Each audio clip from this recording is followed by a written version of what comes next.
السلام عليكم الدراري. اليوم نعطيكم افضل 10 المنتخبات في العالم. يدك الشي عشان متنساش دير لايك واشتراك حتى الحلقة هذه غتكون نارية. يلا نبداو على بركة الله. نبداو بالمركز العاشر اللي لقاو فيه ألمانيا رغم الخروج المبكر من كأس العالم 2022. ألمانيا رجعت شوية في يورو 2024 وقدرت توصل الربع النهائي. عندها تاريخ كبير بأربعة كؤوس عالم وثلاث بطولات أوروبا، وجيل جديد بحال موسيالا وفيرتس كيبشر بالعودة القوية. وندوزو للمركز التاسع اللي لقاو فيه المغرب دار ملحمة في كأس العالم 2022 وصل للنصف النهائي بعد ما خرج إسبانيا والبرتغال.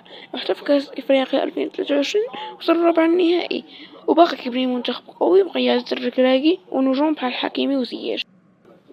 ندوزو للمركز الثامن اللي لقاو فيه هولندا الطواحين رجعوا تدريجيا للمستوى ووصلوا الربع النهائي المونديال 2022 وخسروا ضد الأرجنتين بصعوبة.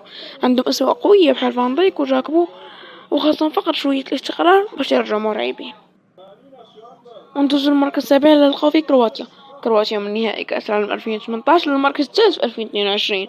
كرواتيا كتأكد أنها قوة ثابتة، وصلت حتى النهائي دوري الأوروبية 2023 وخسرت ضد إسبانيا ومع مودريتش والبقية باقي المساجين أي خصم. وندوز للمركز السادس اللي لقاو فيه البرتغال من بعد التتويج بيورو 2016 ودوري الأمم الأوروبية 2019. البرتغال حافظت على قوتها رغم خروجها من ربع نهائي مونديال 2022. اليوم عندها جيل موهوب بغياب كريستيانو التدريجي بحال لياو وبرونو. ندوزو للمركز الخامس اللي لقاو فيه إسبانيا رجعت بقوة بجيل جديد مثل بيدري ويامان وفازت بدوري الأمم الأوروبية 2023 ووصلت لنصف نهائي يورو 2024. تيكي تاكا بقات لكن بشكل أسرع وأكثر خطورة. ندوزو للمركز الرابع اللي لقاو فيه إنجلترا وصلت لنهائي يورو 2020 ونصف نهائي كأس العالم 2018 وزادت دعمت المستوى ديالها في 2024 بوصولها مجددا لنصف النهائي. جيل بيلينغهام وساكا وهاري كين قريب يجيب اللقب. ندوزو للمراكز الثلاثة الأولى. والمركز الثالث تلقى فيه البرازيل رغم تراجع النتائج الصامبا بقات مرشحة ديما. فازت بكوبا أمريكا 2019 ووصلت نهائي 2021 وقت توفرها اللاعبين كبار بحال فينيسيوس ورودريغو خاصة غير تناغم وترجع مرعب.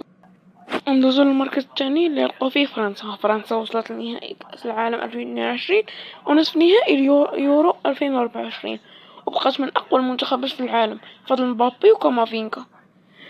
الضيوف ما كتسكتش وكل دورة كيبانوا فيها.